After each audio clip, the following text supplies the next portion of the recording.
Starting a momentous 6,000-mile weekend air trip to Venezuela and Colombia, President Kennedy makes an overnight visit to Puerto Rico.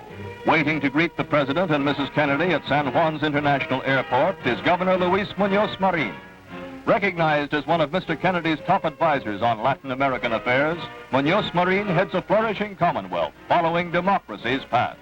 It is a matter of record that the last communist to try for public office in Puerto Rico received no more than 235 votes out of 500,000. Not a single hostile word is heard from the crowds lining the route from the airport to La Fortaleza, the governor's residence where the Kennedys will remain overnight.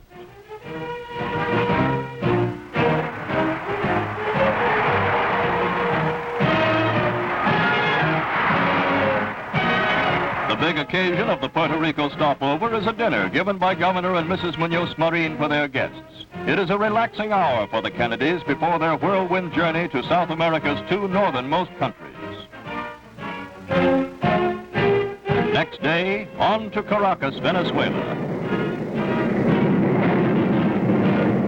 The Venezuelan trip of the Kennedys comes at a time when the country experiences pressing internal problems.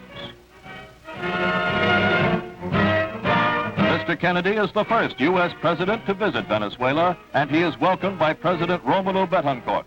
Strict security measures have been taken by the Venezuelan government to avoid the type of incident which occurred here during Vice President Nixon's visit in 1959.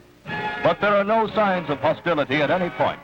Mr. Kennedy is hailed at an agrarian reform project on the outskirts of Caracas, where he highlights his Alliance for Progress, a 10-year plan of economic aid for Latin America. I do not hold the view, which some now preach, that the only way we can make economic progress is through dictatorship.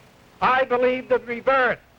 I believe that the experiences of Eastern Europe, the wall in Berlin, the famine in China, the hardships in our own hemisphere, show that liberty and economic progress go hand in hand, providing the people and the government together are committed to progress for the people. The President introduces Mrs. Kennedy as not in need of an interpreter, and the First Lady steals the show when she takes over the microphones to speak unhesitatingly in nearly perfect Spanish, stressing the hemisphere's goal to build a bright future for all its people. Padre di familia en este continente que pueda conformarse hasta que los habitantes de todos nuestros pueblos tengan oportunidades de trabajo bien remunerados, pueden vivir decentemente y recibir enseñanza. Estas cosas deberían estar al alcance de todos y no limitarse a unos pocos afortunados.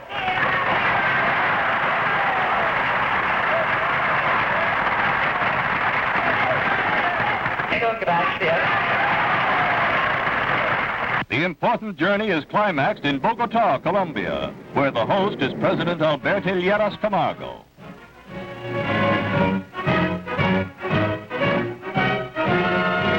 Newsmen have noted that the latest Kennedy mission of personal diplomacy is achieving great success.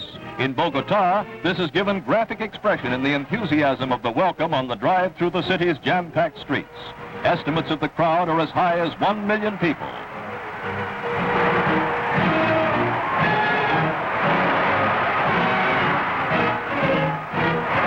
At a dinner in San Carlos Palace, Mr. Kennedy keynotes his program when he says that democracy will meet new needs without violence, without repression, without a discipline which destroys liberty.